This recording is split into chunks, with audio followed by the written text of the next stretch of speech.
Okay, hello YouTube. This is my Seacan moving device. It's going to be a wheel that connects to the hold down on the Seacan. It'll connect to that 2x3 hole there, and of course you have one on both sides of it, so you can move it sideways and straight longitudinally. And so what I've done here is I've taken just a bunch of scrap steel and an old bearing off my truck, 4 old bearings actually, wheel hub bearings, and I've used this is a 4x6 1/4-inch steel. This thing here ends up being about 7.5 inches tall, and what I've done is I've welded on a chunk of steel there shaped similar to that hole in the lifting container, in the lifting lug on the container. I've used, this is a 5/8 steel. I blew through these with a plasma and then just used the die grinder to clean them up a little bit. The dimensions of this are about 2 3/4, just to allow a little bit of room for the weldment on the back side of this, and this ended up being pretty close to 2 inches. I've kind of beveled the edges so I can put a little bit of weld in there without having to, grind it all off again. This is the back plate that slips in on the back side and acts as a big fat washer when the bolt goes through it. So what I've done in here is I've welded a nut on the back side. I slip a bolt through, and I kind of jimmied the bolt a bit with all the welding. But there's a nut welded on the back side of this, and so that holds it in place. This then holds this guy in place here on the back side through the hole there.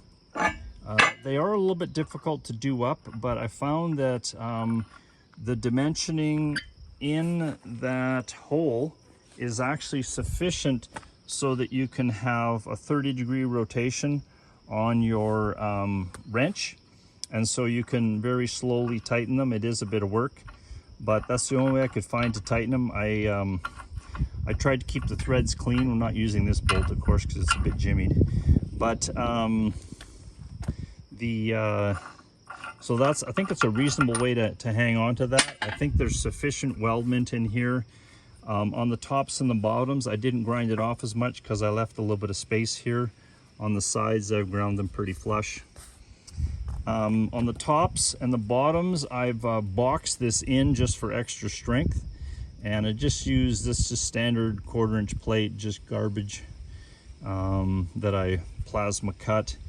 And this isn't a very high quality weld. I just left a gap in here by about, I don't know, a little less than 1/8 maybe, and just put a lot of heat into the weld. It's kind of crappy looking, but I think it'll be strong enough, trying to get through the job and not waste too much time.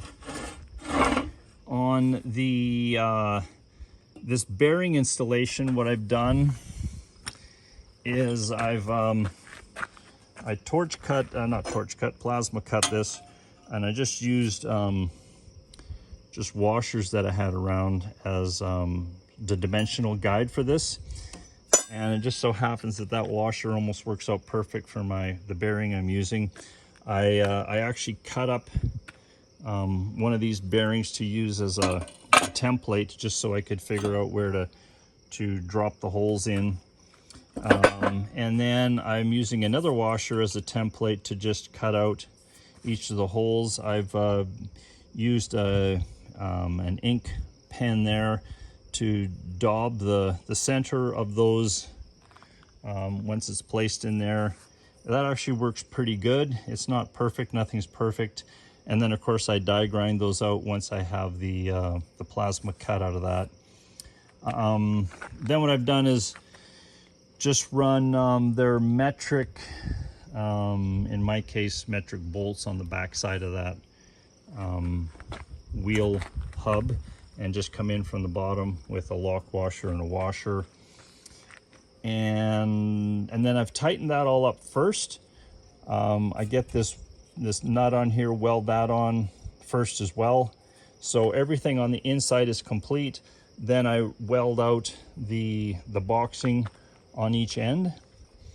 And then I bolt it all together on a Seacan. Now the design of this, the wheels are rated for 3,000 pounds for the actual, for my truck tires. And the Seacans, I think the high lift or whatever those are called, are about 10,000 pounds. I think these smaller ones are about 6,000 pounds or something like that. So with 3 or 4 wheels at 3,000 pounds, of about 12,000 pounds lifting. I am going to have mine heavily, probably a factor of 2 more than that for the stuff that's in the Seacan. I'll just have to somehow protect myself from a blowout or something like that. I'm not sure how that's going to work. I figure these wheels must have a factor of safety of 2 in them, but time will tell, I guess. But anyways, yeah, that's the complete design. It's really compact. It's really inexpensive. You can get new wheel hubs for my exact wheels for $60 off of Rock Auto each, and or just go to your local shop, and I'm sure they'll give you old bearings. I mean, these things don't need to be very good quality. They're only going to move 10 or 20 feet, so that's not the issue. That's not going to fall apart. And hopefully with this thing boxed in, it's going to prevent any crumpling of that box there. So yeah, please like and subscribe. Hopefully it's useful to somebody, and I think it should be pretty inexpensive, so give it a whirl. Thanks. Bye.